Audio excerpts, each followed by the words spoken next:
जय श्री कृष्ण साथियों। आज की वीडियो में हम संस्कृत व्याकरण के कुछ महत्वपूर्ण बिंदुओं पर चर्चा करने वाले हैं जिन्हें आप सब जानना चाहते हैं। यहाँ प्रस्तुत कर रहे हैं संस्कृत व्याकरण के उन बिंदुओं का सामान्य परिचय, जैसे संस्कृत में पुरुष क्या होते हैं, वचन क्या हैं, कितने होते हैं, लिंग क्या हैं, कर्ता क्या होता है, धातु किसे कहते हैं, कारक किसे कहते हैं, कितने होते हैं और विभक्ति क्या है। ऐसे प्रश्न आपके मन में ज़रूर आते होंगे जब भी आप संस्कृत पढ़ते या सुनते होंगे। किसी भी भाषा को जानने से पहले उसकी व्याकरण को जानना अत्यंत आवश्यक है, क्योंकि व्याकरण को जाने बिना भाषा के शुद्ध रूप को जानना संभव नहीं है। इस वीडियो में संस्कृत व्याकरण के महत्वपूर्ण बिंदुओं को सरल तरीके से बताया गया है, जो संस्कृत सीखने में आपकी मदद जरूर करेंगे। शुरू है पुरुष। अब पुरुष क्या होते हैं? अंग्रेजी व्याकरण पढ़ते समय इन्हें पर्सन कहा जाता है। बिल्कुल उसी की तरह है पुरुष। जिसके विषय में बात की जाती है उन्हें पुरुष कहते हैं। यानी जब किसी के विषय में बात कर रहे होते हैं तो वो पुरुष कहलाते हैं। और ये पुरुष तीन प्रकार के होते हैं संस्कृत में: प्रथम पुरुष, मध्यम पुरुष और उत्तम पुरुष। जैसे अंग्रेजी पढ़ते समय third person, second person, first person जो होते हैं वही प्रथम पुरुष, मध्यम पुरुष और उत्तम पुरुष होते हैं। जैसे प्रथम पुरुष में वह, वे दोनों, वे सब ये आते हैं। मध्यम पुरुष में तुम, तुम दोनों और तुम सब ये आते हैं। और उत्तम पुरुष में मैं, हम दोनों और हम सब आते हैं। इन्हें ही से, तौ, ते, त्वम, युवाम, यूयम, अहम, आवाम, वयम ये कहा जाता है। इस तरह ये पढ़े जाते हैं। अगला बिंदु है वचन। वचन क्या है? तो वचन अंग्रेजी में जिन्हें नंबर कहा जाता है उन्हें संस्कृत में वचन कहा जाता है। जिससे किसी संख्या का बोध हो उसे वचन कहते हैं। एक बात ध्यान रखने योग्य यह है कि संस्कृत में वचन तीन होते हैं: एक वचन, द्विवचन और बहुवचन। इसे कहा जाता है द्विवचन। संख्या में एक होने पर एक वचन, जैसे वह एक है तो संस्कृत में इसे कहते हैं पुल्लिंग में स। दो होने पर द्विवचन कहते हैं, जैसे वे दोनों, तो वे दोनों को कहते हैं पुल्लिंग में तौ। और दो से अधिक होने पर बहुवचन, जैसे वे सब, तो उसे कहेंगे ते। सह, तौ, ते, वह, वे दोनों, वे सब। इस तरह से अगर आप और किसी भाषा में देखते हैं तो एक वचन और बहुवचन होते हैं, लेकिन यहाँ एक वचन, द्विवचन और बहुवचन तीन तरह के वचन होते हैं। जैसे आपने पठ धातु के रूप कभी ना कभी पढ़े या सुने होंगे: पठति, पठतः, पठन्ति।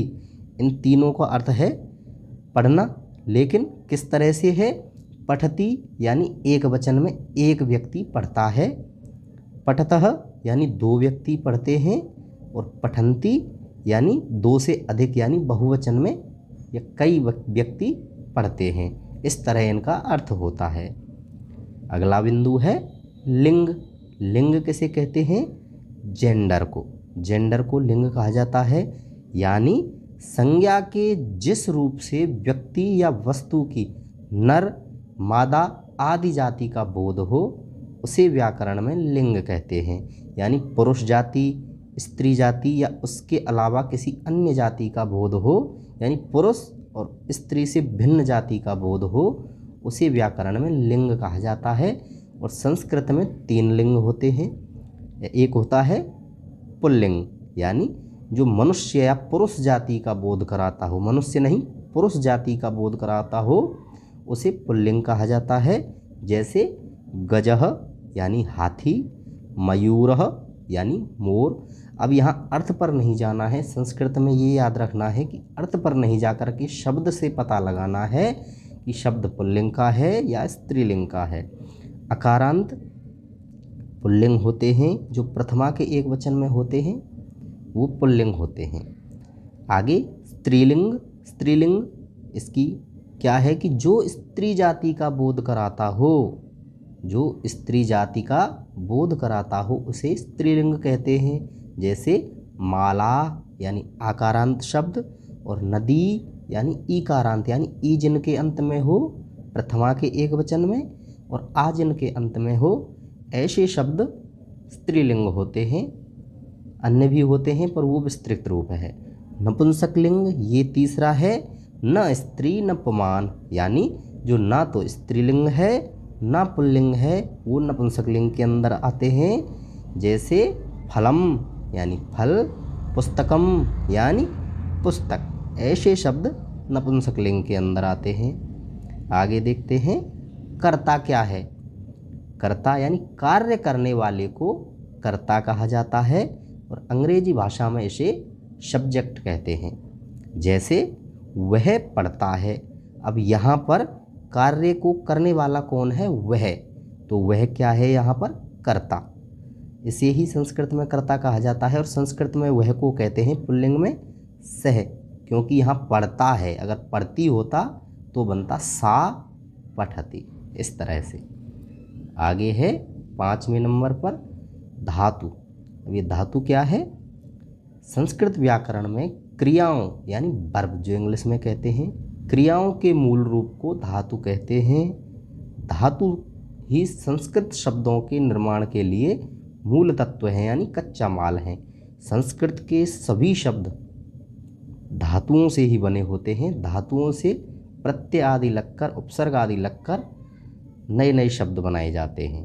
जैसे पठ, पठ से बनता, पठ का अर्थ है पढ़ना, तो इससे बनता है पठति, पठतः, पठन्ति। जैसे गम यानी जाना, तो गम का बनेगा गच्छति, गच्छतः, गच्छन्ति। ऐसे ही वद और हस, इन धातुओं से ही धातु रूप बनते हैं। छठा बिंदु है कारक क्या है। कारक का आपने नाम सुना होगा, तो क्रिया को उत्पन्न करने वाला यानी क्रिया के साथ जिसका प्रत्यक्ष संबंध हो उसे कारक कहते हैं। और ये कारक 6 होते हैं, जिनमें कर्ता, कर्म, करण, संप्रदान, अपादान और अधिकरण। यानी प्रथमा विभक्ति को कर्ता कहा जाता है, यानी कर्ता में प्रथमा होती है, कर्म में द्वितीया विभक्ति होती है, करण में तृतीया विभक्ति होती है, संप्रदान को चतुर्थी विभक्ति कहा जाता है या चतुर्थी होती है, अपादान में पंचमी और अधिकरण में सप्तमी होती है। अब प्रश्न ये है कि 5वें के बाद 7वीं है तो छठी कहाँ गई?